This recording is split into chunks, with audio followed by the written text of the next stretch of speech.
안녕하세요. Many of the honorable guests joining us today may know that this word is used to say hello in Korean. But a more profound definition of 안녕하세요 exists. Are you feeling healthy and comfortable? Amidst of the global context that brings us all together today, and well aware of the fact that many of you are participating from time zones like 1 a.m. in South America, 7 a.m. in Middle East, 5 a.m. in South Asia, we thought 안녕하세요 would be the best fitting greeting. So hoping all of you are healthy and comfortable, I would like to officially inaugurate the GCCW, the Global Commercialization Workshop and Conference. For those of you who may not know me yet, my name is Ileana Palaco and I will be joining in as MC today. Allow me to introduce some of the members here. Professor Seung-Hoon Han, Director of KAIST ITTP. Professor Moon-ki Choi, Director of KAIST GCC. Dr. Soo-man Choi, President of the Daejeon Technopark. And Professor Kyung-sun, Professor at the Korea University Medical Center. Thank you very much for taking your time to be taking part of this great event, and let us kick off the GCCW. Without further delay, I would like to invite Professor Moon-ki Choi to deliver the opening address.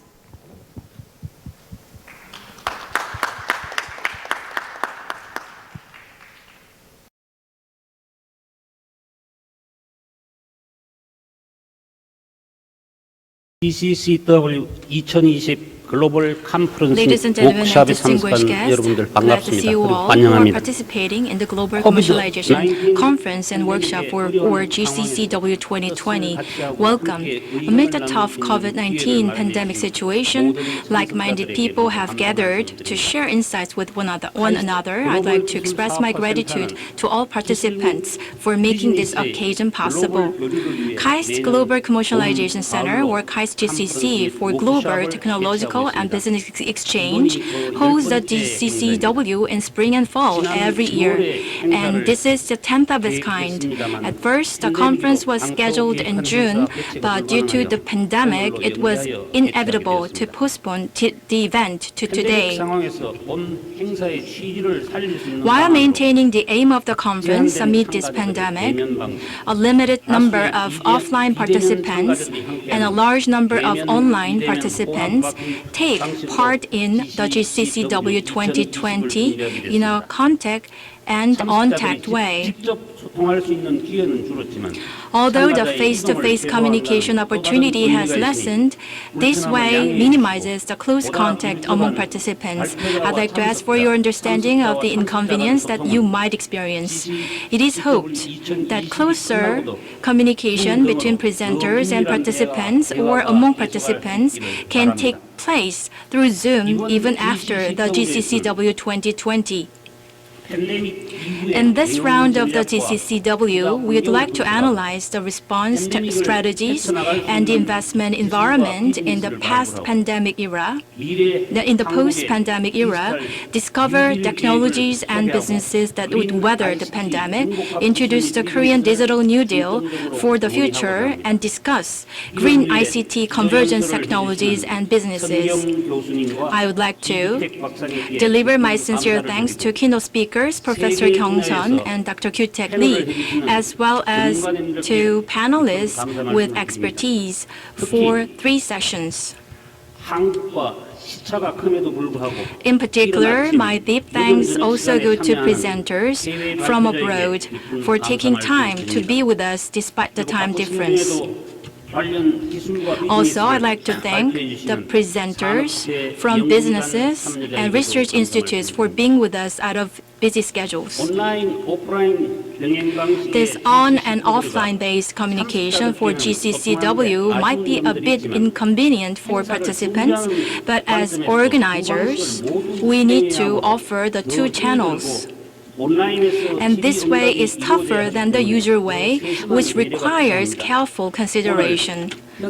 For those online, we provide live stream channels in Korean and English, respectively. The whole conference, GCCW 2020, will be recorded and posted to the KAIST GCC website. For your information, 적극 지원해 주신 I'd like to convey my gratitude to the Ministry of Trade, Industry, Energy, and the Daejeon Metropolitan City, and those related to Daejeon Technopark for actively supporting this event. At the same time, my thanks go to those at KAIST GCC and ITTP for preparing this GCCW 2020 successfully. It is hoped that the 11th GCCW 2020 to be held in November 2020 could be offline based. And that is our expectation.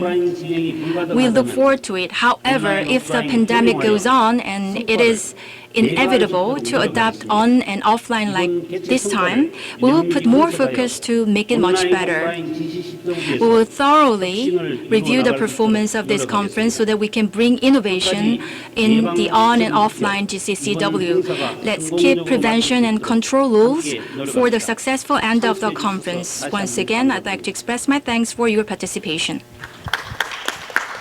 Thank you very much, Professor Choi. Now, let us dive further into today's agenda by paying close attention to today's keynote speech delivered by Professor Kyung Son from Korea University Medical Center.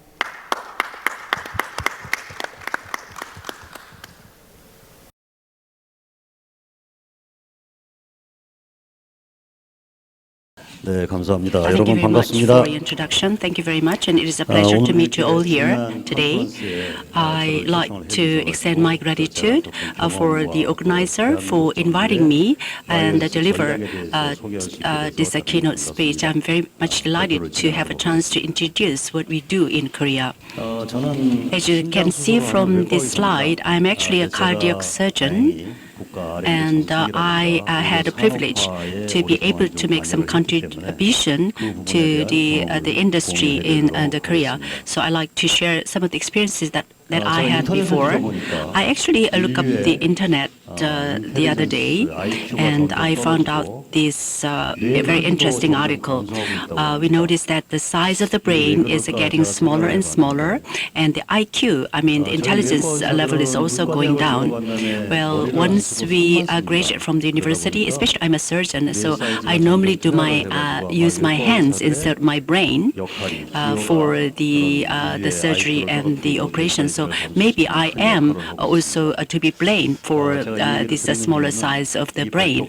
I'm mentioning this one because this is done, this is delivered from the cardiac surgeon, so I just made a small joke.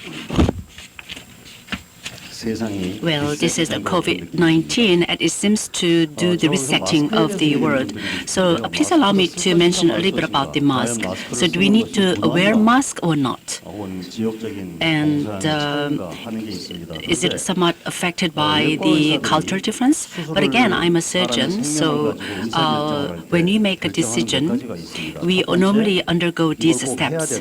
So the first one is that do we must do it, or is it better to do that? And the next one is, where is something that we may do or may not do, or maybe better not to do that or must not do that. So these are the 6 steps that we normally undergo before we go into surgery. So this means that we need to make a right decision. So I believe that the mask is something that you must wear. Definitely, this is good.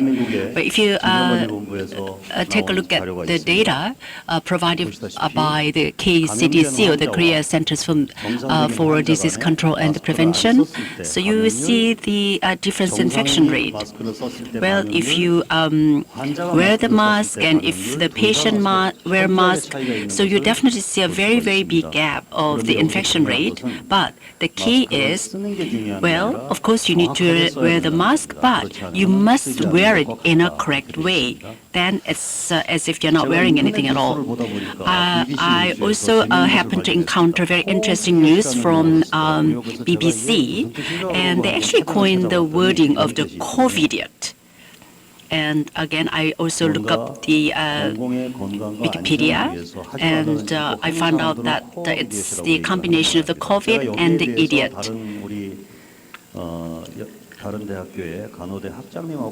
I had a chance to talk with the dean of the nursing school, and then he said that a COVID nerd or COVID idol or COVID dream.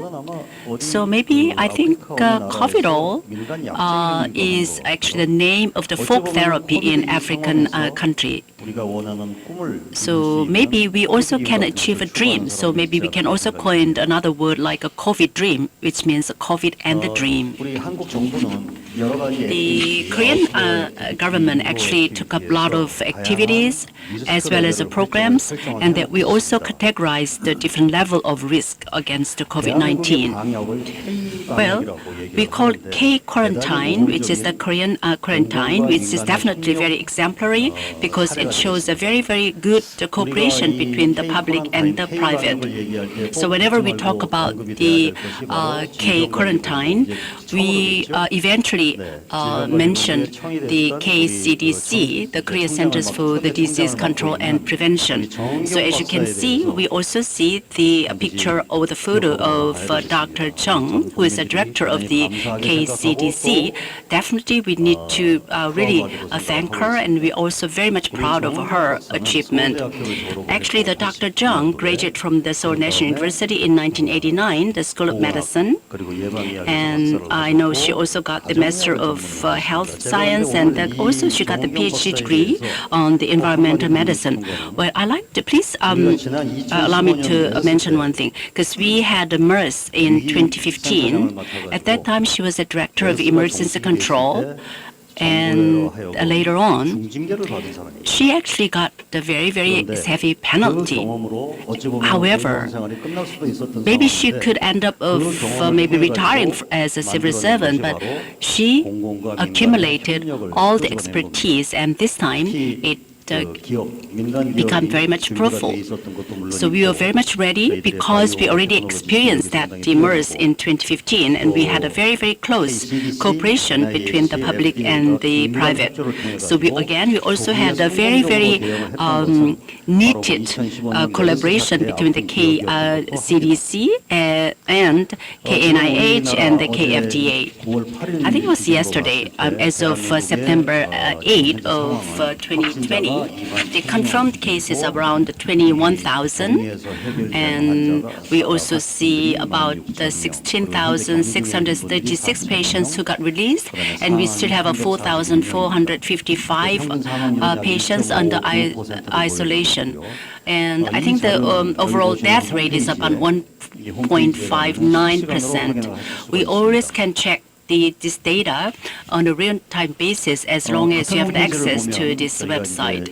But actually, this data is still coming from the same the website. We have the Central Disaster Management Headquarters and also the KCDC. Well, you see this graph here.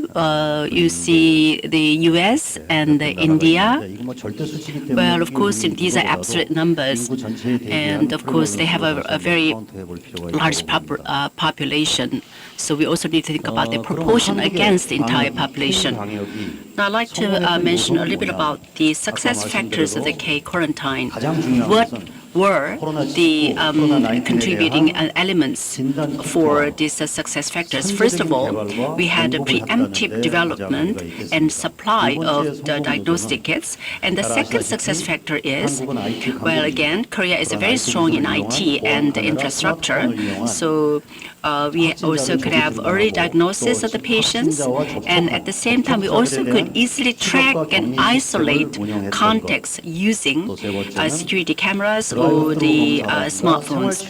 We also came up with a very, very creative measures such as drive-through tests and residential treatment centers. And at the same time, we are very much proud of transparency that we had. So we had a transparent disclosure of the information from the government and the local government. And then we also feel very much proud of the active participation from the general public, like civil society, on social distancing. And at the same time, we also had a very, very active cooperation of the medical community. This is the data from until the June of this year. We had 1,790 doctors, and we also have about 1,500 nurses, and we also have about 466 technicians, and they're all medical volunteers. So we have a good nickname for them. We call them righteous army. And we also had a campaign, as you can see. This is to give encouragement to all the medical volunteers. This campaign was actually waged across the country. Well, this is the graph, and please pay attention to this one. This is extremely important. The dot line shows the medical capacity of Korea. And of course, the number of the patients should be under the medical capacity. However, once we have a pandemic, the incident actually sometimes goes beyond the medical capacity. So that is the reason why we had so many medical volunteers, because they didn't want to see the collapse of this medical capacity. So whatever the disease is, we always need to control the disease within the level of medical capacity. However, it is still on the rise. But of course, we have a previous case like SARS and MERS. At that time, we had a peak, but we had a kind of plateau, but not the COVID-19. But we still want to control the disease of the pandemic so that it could stay under the medical capacity. But I don't think a single nation alone may not be able to resolve this situation. Of course, we are in Korea, and we also have provinces, like local provinces like Gyeongbuk, and also this is actually in the southern part of the Korea. And we also need to give a cooperation to the local provinces, but at the same time, we also need to give assistance or support to other nations which require close collaboration, and we also need to reach a kind of consensus that we need to have it. So this is a kind of hub and spoke system. This is a proposal by the Korean government. So as you can see from this slide, you see the incidents, the cases in many different countries. So of course we can have a nation-to-nation cooperation, but at the same time we also can think of the region-to-region cooperation. This is what we call the regional platform. Like today, we also have a overseas speaker from India, one from India, and also one from the Costa Rica. Costa Rica can serve as a kind of hub in the Latin America, and maybe India also can serve as a hub for the Southeast Asia. Well, of course, we also need to have some collaboration in the science and the technology arena as well. Regarding the quarantine, we have three experts, and then this is the uniform voice by these experts. So when we have a second pandemic, then the existing quarantine can still maintain it. Well, today I'd like to especially point out this part. Well, this is Professor Chun Dong-il. Well, he also used to be the director of the KCDC. So he argues that of course, we need to introduce the rapid diagnostic kits immediately. And then, so let me explain a little bit about the rapid diagnostic kits. Of course, most of the audience here, as well as the online audiences or participants, must be quite knowledgeable about this. So I'm not going to cover in detail because you have more than common sense level. So let me, but still, let me briefly explain what this is about. As you can see, the coronavirus is the RNA type of the virus. So they have one axis, so they have a very easy limitation. And then, of course, we have a molecular diagnosis, molecular testing. We also have a serologic or immunologic test including the antibody test or antigen test. So we have two different types of the test in the coronavirus. So let me first talk about the molecular test. Well, actually, even the WHO as well as the Korea is adopting the gold standard. This is uniform gold standard. This is what we call the real-time reverse transcription quantitative PCR. So again, you have all the details in the slide. So this may sound very much technical, so let me just move on. And this one on the lower part, so once, normally it takes about 2 hours from the time that we get the sample until the time when it arrives in the lab. Because I think there's a kind of lead time. It's about 24 hours. And then we also have another test type, which is using the antibody or the antigen. So this is what we call the serological or immunological test. So we may have IgM or IgG. So you draw a very small amount of the blood for the testing. But the thing is that you can do it on the field, like a point of care. So it takes only about 15 minutes. So it's so simple, and it's not time-consuming at all. So that's why we can have a very rapid diagnosis. However, compared to the PCR, the sensitivity is lower. Sometimes you may have a false negative, so the patient actually is a positive, but sometimes we see the false negative. But we can determine the negative very clearly. So we actually test the antibody. This is IgG and IgM.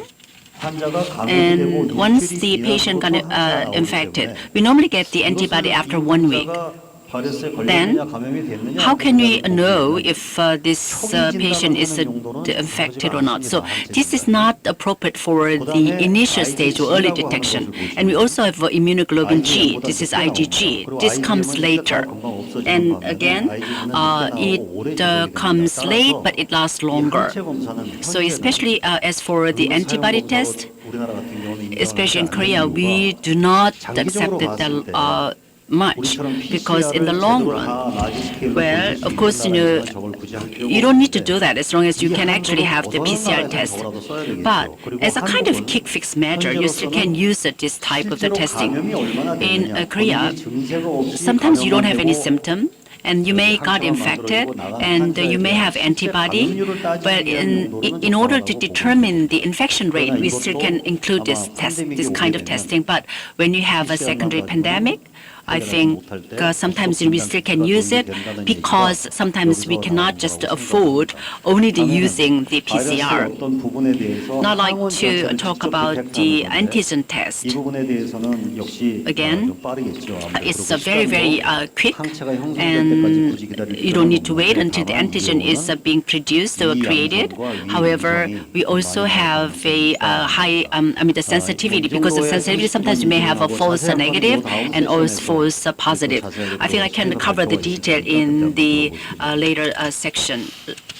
The Korean government actually had a very great achievement, and we want to make the best use of this K-quarantine into the K-biohealth. So we may have two targets. So number one is the development of the therapeutics, and number two is the development of the vaccine. But the safety is a really key issue in the vaccine, and at the same time, as a producer or as the manufacturer of the vaccine, they also need to think about the economic benefit, if they can actually generate any revenue by producing this vaccine. Of course, the government should extend a lot of support.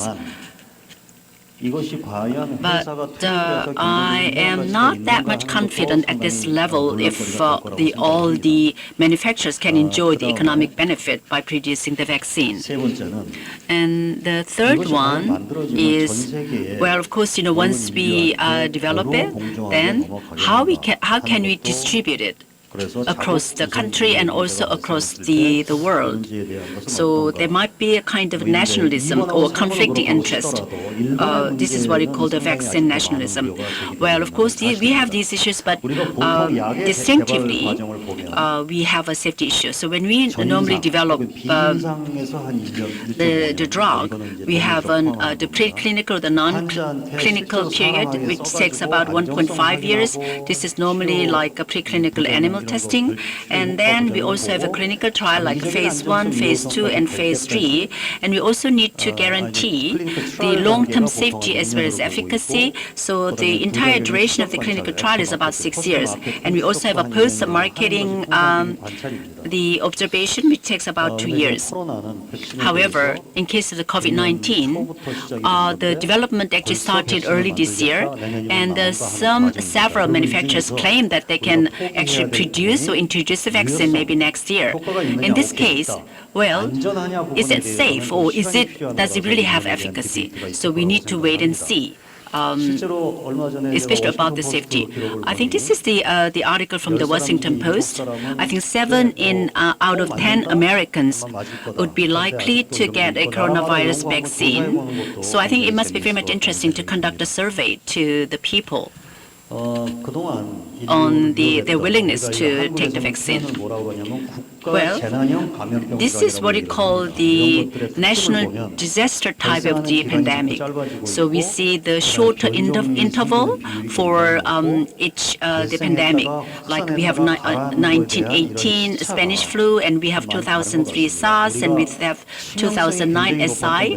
And MERS had a very high fatality. And at that time, it was very serious, but we don't see very high infection rate.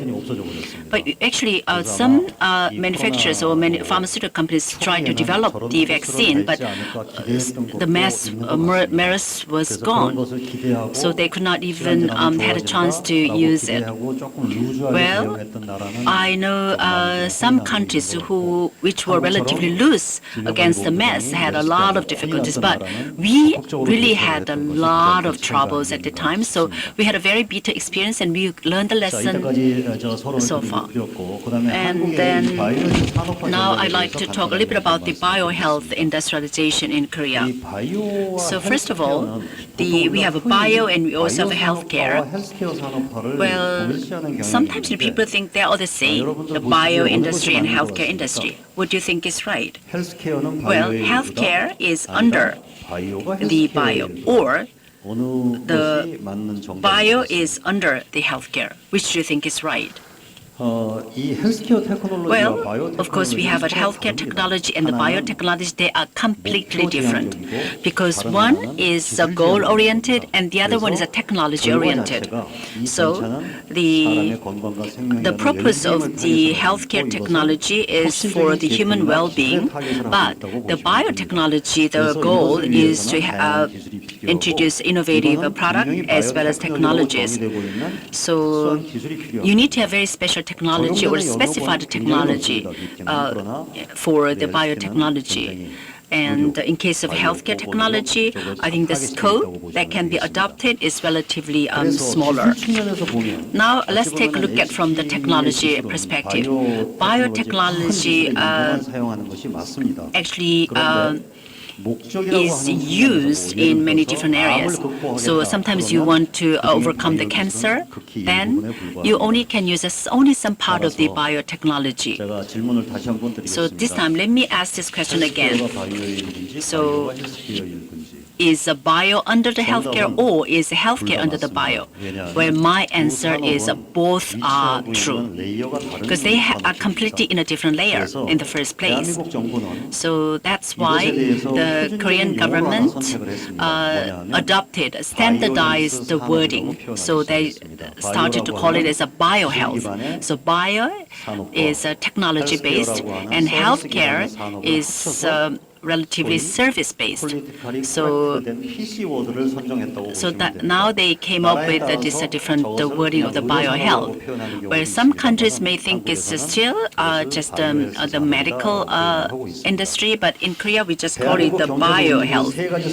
We have three growth factors behind the Korean economy. And number one is a non-memory semiconductor, number two is a future automobile, and the number three is biohealth.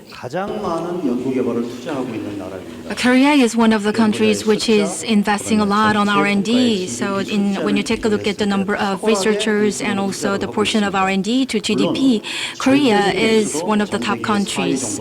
But if we apply the same standards, actually Korea ranks fourth in terms of the R&D investment. So this is as of 2020. So Korea is investing on R&D for 21.4 billion US dollars. So about 10% is on the biohealth. So in 2021, it is expected that the investment for R&D would reach $27 billion. So in other words, actually, Korea is putting a focus on science technology. And I know that actually there are many audiences from different countries around the world, and I really hope that those in the overseas countries can do more collaboration for R&D with Korea. Let's take a look at the biohealth industry of Korea, and this is about healthcare service as you see on the screen, and the other portion, the other circle, is about the biopharma, and the small circle is device. So the problem is that actually the Korean biohealth industry is trapped within the range of 2%. So we make a lot of investments, however, commercialization rate is pretty low, and the size of the domestic market against the global market is just less than 2%. So we are not exceeding 2% of the global market size. Over the last 10 years, we did make heavy investment. However, commercialization results are not as expected. So let's say that there is a good R&D development, R&D technologies, and in order for commercializations, people say that there are three barriers. One is the river of the devil, the second one, the valley of death, and the third one is the sea of Darwin. And Sea of Darwin exists in every industry. However, among these three barriers, for the biohealth industry, the second barrier, which is the valley of death, is most severe. And let's take a look at this green value of that. This is the result of one study. Let's say that one researcher comes up with the good technologies. However, that good technology is not leading to the doctors and patients. So barriers in the process are administrative hurdles, the approval processes and the assessment processes and reimbursement processes. So we need to overcome these hurdles. So in order to tackle these hurdles, Korean government decided to create clusters. So that is the first change. And second thing is that the Korean government is encouraging researchers to do more collaboration with the private sector and with other sectors and with other countries. But I don't think this is a hurdle. I think that the value of death is not a hurdle for us. I think that actually the government needs to make investment and the R&D technology needs to develop. But we need to focus on getting more private investment. So how to lure and attract private investment to the biohealth industry will be a matter of importance. I think that we need to come up with the strategies to lure and attract more private investment. And there are many representative clusters available in Korea, and the nationwide clusters are Osong and other clusters, and especially I'd like to talk about the Osong cluster. And the Osong is the only clusters with a public facilities, research facilities, and the government entities. So the human resource-related government agencies are also located in Osong cluster, and there are 4 representative centers in Osong cluster. We have a clinical trial center and also hospitals in the clusters, which is really meaningful. I understand that there are many other biohealth clusters available around the world, but I believe that in order for the success of any biohealth cluster, there should be hospital organization inside a cluster. And second thing that we need is research-centered hospitals. So technology elements and the hospital elements that needs to be combined together. The so-called valley of death needs to be crossed and bridged. So the things needs to go in between bench and bedside. So through this, the industry can be vitalized, thus providing high-quality medical services to the public. At the moment, Korea has 10 university hospitals that are designated as research-driven hospitals. And in the near future, the number of research-centered hospitals will be increased in Korea. And this is about technical readiness level. So research-driven hospital projects are covering from TRL 2 to 9. And there are 3 biohealth investors, as you see, the Ministry of Health and Welfare, the Ministry of Science and ICT, and the Ministry of Trade and Industry and Energy. So these are the major ministries that make investment on R&D for the bio industry. And each ministry actually they take its own role, so that's why there were some kind of inefficiencies and redundancies between their roles. But after realizing the need for improving that system, these 2 funds were created.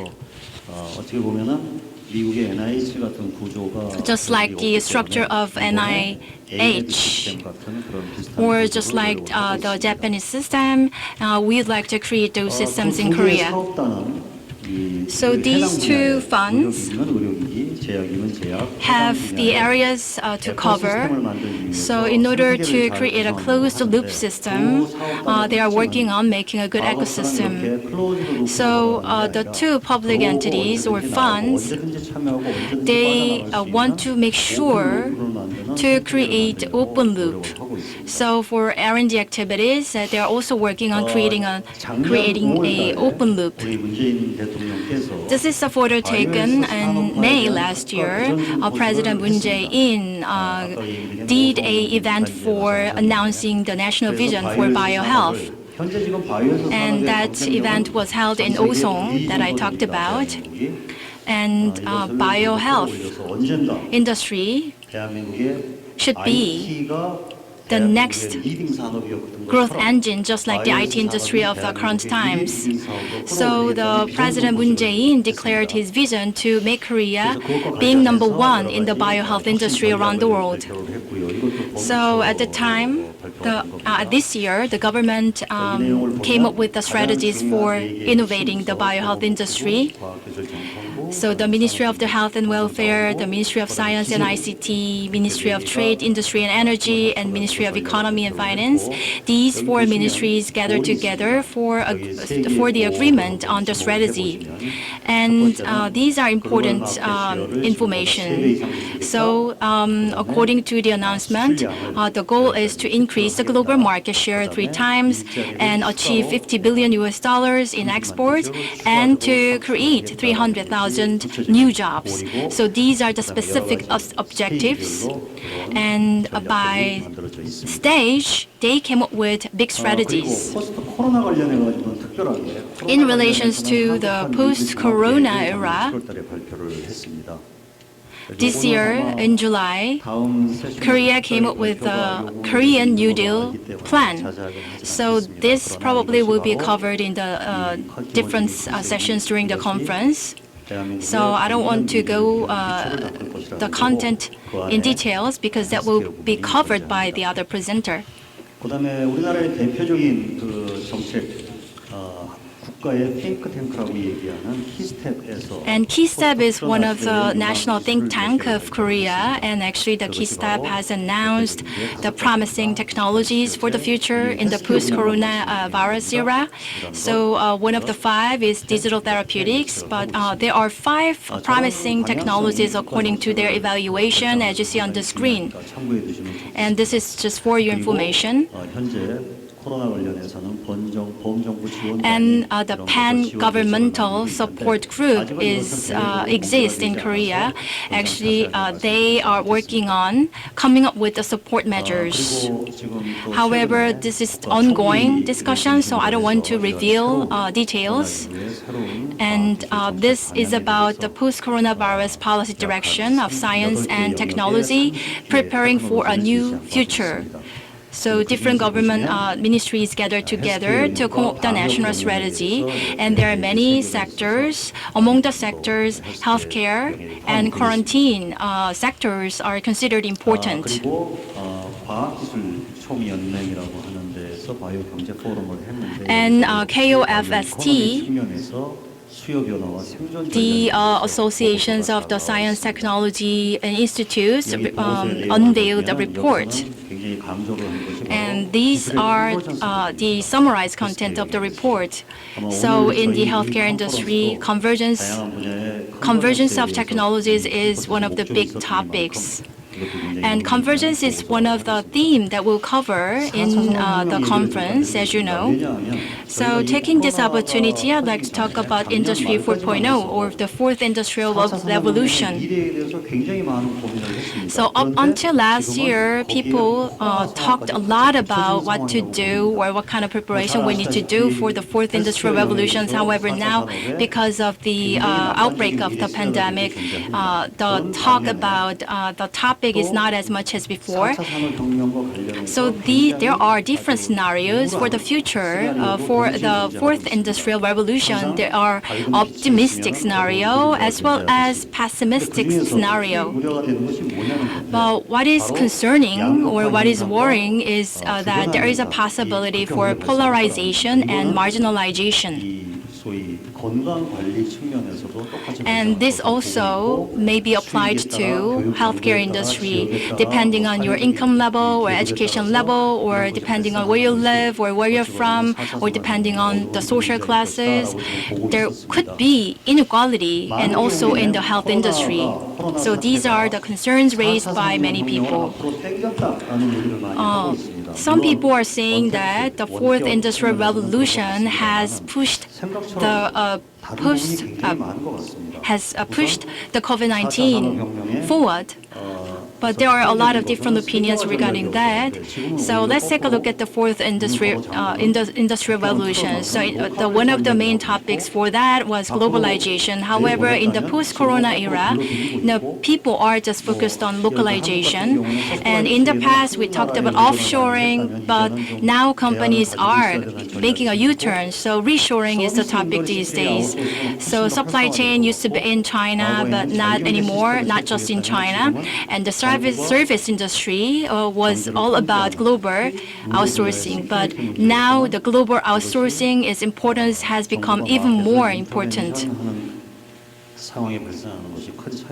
So these are the differences between the topic of fourth revolutions and the era of the post-coronavirus. So then what should we do? So what should be done at the government level? And we can think of what needs to be done by the government. However, what about the private sector? What about the enterprises? So it's really hard to figure out what kind of things needs to be prepared by enterprises at this point. So at the end of the day, innovation matters most. So what is innovation? What is the definition of innovation? So this is the innovation definition of innovation we can refer to, and also at the bottom, I posted the definition of OECD regarding innovation. And among the things that I looked up, I think this is one of the best definition. Innovation, where innovative products are new, something new, useful, and feasible. Whether or not something is innovative needs to be determined by consumers, not by inventors. For innovation, PT and IT and various kinds of technologies are needed, but at the same time, so all the various and diverse social elements needs to be gathered together. So this is even more true to the biohealth industry. However, around the world there are conflicts. So between different sectors, because each sector has different members, and different members or different people have a different definition of success. So the definition of success by teachers, definition of success by scholars, or the businessmen and entrepreneurs, or by healthcare professionals may be different from each other. So because of these differences, there could be conflict. So we need to have an understanding of the situations. But in order to resolve the conflict, leadership is needed, and leadership should be the engine for success.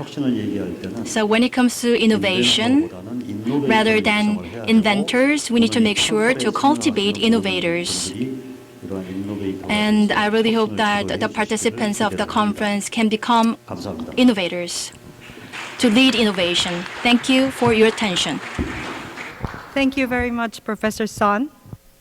And all of the participants paying attention. I truly hope today's insightful exchange sparks a joint approach towards digital and online and offline global exchange.